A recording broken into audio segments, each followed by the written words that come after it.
Kilola Yesu na ngai andima kobeta mafimbo kuna na ngomba Golgota basete na maboko na Yesu likonga na mopanzi na yaya zube na moto na ye ponanga Yesu basete na maboko na Yesu likonga na mopanzi na yaya makina makotanga ponanga.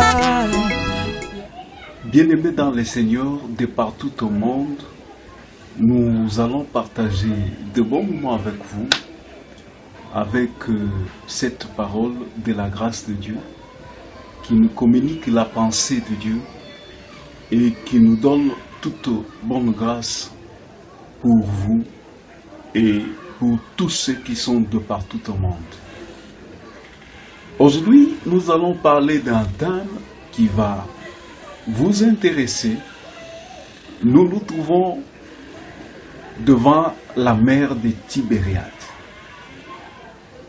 Le thème de notre message est dans la barque de Pierre. Dans la barque de Pierre. Bien-aimé, Jésus, quand il a commencé son ministère, il s'est choisi des personnes qui pouvaient marcher avec lui, des personnes qui pouvaient partager sa vision, des personnes qui pouvaient partager sa pensée. Parmi ces personnes, nous avons l'apôtre Pierre, une personne qui était vraiment imprégnée dans la chose. Pour un rappel, cet homme-là était un pêcheur. Donc, dans sa vie quotidienne, il était pêcheur. Il faisait la pêche. C'est l'art, le métier. C'était ça, sa vie. Le Seigneur avait besoin de lui pour qu'il devienne pêcheur d'hommes. Il les transforma, qu'il quitte pêcheur de poissons et devenir pêcheur d'hommes. Mais avant de devenir pêcheur d'hommes, il a passé près de 3 ans avec le Seigneur. Il a vu le Seigneur. Le thème d'aujourd'hui, quand nous parlons de la barque de Pierre, c'est une chose qui est arrivée dans la vie de Pierre. Et cette chose a fait que Pierre connaisse la personne de Jésus. Pierre ait confiance à cet homme. Pierre devienne l'icône même dans l'équipe que Jésus était en train de former.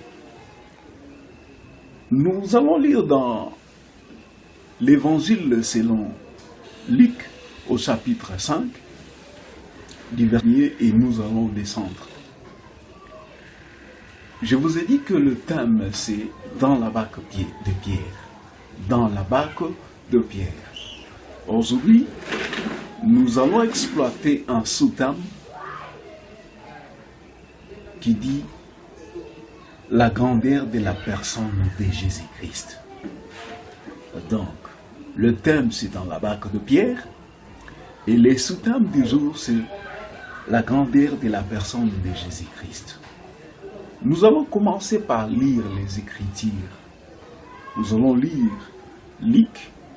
Qu'est-ce qu'il va nous raconter? La Bible dit, comme Jésus se trouvait auprès du lac de Génézareth et que la foule se pressait autour de lui pour entendre la parole de Dieu. La Bible nous raconte, ou notre frère Luc nous raconte, le scénario qui était là. Il dit, comme Jésus se trouvait autour du lac de Génézareth. Le lac de Génézareth, c'est ça le lac de Tibériade. Jésus se trouvait là. Pourquoi était-il là? Luc nous dit, il était auprès du lac et la foule s'est pressé autour de lui pour entendre la parole. C'est ça la bonne chose. Les personnes qui sont venues en ce lieu-là, devant la mer, leur besoin était d'écouter la parole. Leur besoin était d'entendre Jésus parler. Ils avaient des problèmes en eux. Ils avaient des préoccupations. Ils se sont dit plutôt qu'on a des préoccupations, on a des difficultés, on a des problèmes. Mais pour s'en sortir dans les difficultés qui sont le nôtre, pour s'en sortir dans le problème que nous avons, il faut que cette personne de Jésus parle. Jésus devait parler. Jésus devait dire un mot. Bien-aimé, dans ta vie, je sais que tu peux avoir une difficulté, tu peux avoir un problème. Comme tu es là, en train de me suivre, il y a des choses qui bouillonnent dans ton cœur. Il y a des choses qui bouillonnent dans ta pensée. Il y a des difficultés autour de toi. Mais selon ce gens, ils ont vu que leurs difficultés, leurs soucis, ce qui les animait, ce qui les préoccupait, la réponse était dans la parole de Jésus. Ils devaient écouter Jésus. Ils ont senti ce besoin-là d'écouter Jésus, d'aller vers Jésus. Ils sont allés vers la personne de Jésus. Ils sont allés à la source. Écoutez Jésus. La Bible dit, ces gens sont allés, ils étaient pressés, poussés vers Jésus pour écouter la parole. Qu'est-ce que nous ne voyons pas aujourd'hui? Beaucoup viennent dans des églises, de personnes viennent dans des assemblées, non pas pour écouter, non pas pour entendre la parole, non pas pour avoir l'essentiel, le plus important. Ils s'assemblent, ils viennent pour chercher des miracles, pour chercher le mariage, pour chercher le bien de ce monde. Le bien de ce monde ne sont pas mal. Mais l'homme doit avoir besoin d'écouter d'abord Dieu. Écouter Dieu. Écouter ce que Dieu dit. Et ces gens se sont dit que Dieu va nous parler par la bouche de Jésus. Dieu va nous parler par la bouche de cet homme. Allons vers lui. Allons écouter. Allons entendre. Et il s'est pressé, il s'est précipité. Il venait en grand nombre pour écouter Jésus. C'est ça la bonne nouvelle. C'est ça la bonne chose. Il faut aimer écouter Jésus. Nous écoutons Jésus aujourd'hui par la bouche de personnes qu'il s'est choisi, par la bouche de personnes qu'il a envoyées, par la bouche de personnes qui sont dans le ministère pour notre bien. Ces hommes, ces femmes, cette foule s'est pressa, elle est allée, la foule, elle est allée écouter Jésus.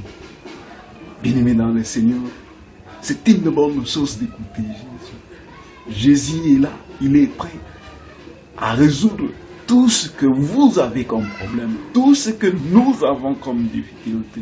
Mais le plus important, il faut d'abord écouter Jésus. La personne de Jésus qui était devant ces gens qui sont venus était d'apparence simple. Il n'était pas venu devant ce peuple avec de mal, de millions. Il est venu avec la parole. Il est venu avec la lumière. Puisqu'il est cette lumière, il est cette parole.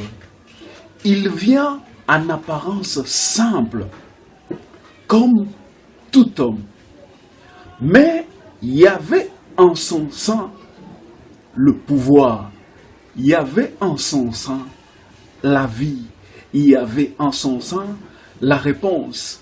Il y avait en lui la gloire. C'est de ça que nous parlons c'est de ça que nous parlons dans ce sous-thème, la grandeur de la personne de Jésus. Son apparence n'était pas le plus important. Bien-aimés, nous voyons aujourd'hui des hommes de Dieu, des hauts serviteurs, des serviteurs de haut rang, qui viennent devant le peuple avec une apparence qui attire. Jésus n'avait rien à attirer aux gens. Les gens ne venaient pas à cause de ce qu'il avait extérieurement, non. Ils venaient à cause de ce qu'il avait dans son sein. La Bible dit, comme Jésus se trouvait auprès du lac de Génézareth, et que la foule se pressait autour de lui pour entendre la parole. La foule n'est pas venue parce que Jésus était bien habillé. La foule n'était pas venue parce que Jésus était à bord d'une limousine. Autour du lac, on ne voit pas la limousine. Peut-être que dans des pays évolués, qu'on a aménagé les côtes du lac, mais autour du lac, on trouve quoi? On trouve le bac. Certainement, Pierre était à bord de la barque. C'est pourquoi nous avons intitulé notre thème dans la barque de Pierre. Nous ne sommes pas encore dans la barque. Nous allons bientôt entrer dans la barque. Mais avant d'entrer, nous vous expliquons ce qui était autour. La foule venue voir la personne de Jésus. C'est pourquoi nous avons dit que notre sous-thème est la grandeur de la personne de Jésus. Et cette grandeur-là n'était pas visible extérieurement. La grandeur d'un homme de Dieu n'est pas l'apparence, n'est pas l'habillement, n'est pas tout ce qui est autour de cette personne. Non, la grandeur d'un homme de Dieu est dans la parole. Je vais vous parler d'un homme, Jean-Baptiste. Il était tellement grand. La Bible dit, de tous ceux qui sont nés de femmes, personne n'a été comme Jean-Baptiste. Mais Jean-Baptiste n'avait pas un habillement attrayant qui pouvait amener les gens vers cette personne. Non. Jean-Baptiste n'avait pas une nourriture extraordinaire. Jean-Baptiste n'avait pas ce que nous voyons aujourd'hui avec les hommes de Dieu du moment. Mais c'est le plus grand. Et la grandeur de Jean-Baptiste est où? C'est puisqu'il a dit, voici l'agneau de Dieu. Il a présenté au peuple l'agneau de Dieu. La grandeur d'un homme de Dieu n'est pas externe, n'est pas l'extérieur, n'est pas le visible. La grandeur d'un homme de Dieu repose sur ce qui est en son sang, les dépôts. C'est ça la grandeur.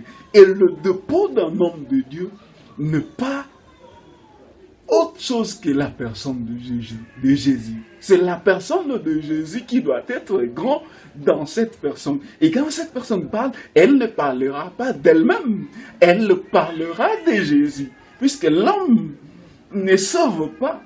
L'Église ne sauve pas. Ce qui sauve, c'est le nom de Jésus. Ce qui sauve, ce qui donne la vie, ce n'est pas l'habillement, ce n'est pas le palpable, ce n'est pas le visible. Ce n'est pas l'extérieur, ce qui fait la force, ce qui donne la gloire, ce qui donne la grâce, la vie, les mouvements et l'aide, et l'intérieur. C'est la personne de Jésus. Donc, tout homme qui veut être grand, et de ce Jésus que nous parlons dans notre message, et nous vous parlons dans ce sous-thème, écoutez Jésus. Ces hommes sont venus pour écouter Jésus. Cette foule est venue pour entendre la parole. Elle est venue voir la personne de Jésus. Non seulement voir, mais plus écouter. C'est ça la bonne nouvelle. C'est ça le message. C'est ça le plus important. C'est ça ce que nous avons à vous dire dans ce sous-thème, dans la barque de Pierre. Nzamba makambo seko, Nzamba makambo seko, okela likolo mpo na seko, okela mabele mpo na seko, kopesanga bomo ya seko, okela sanza mpo na seko. Finalema nzamba makambo ya seko, nyonso nayokaka seko, ata bomo ozopesa ya seko. Nzambe ya seko, Nzambe ya seko.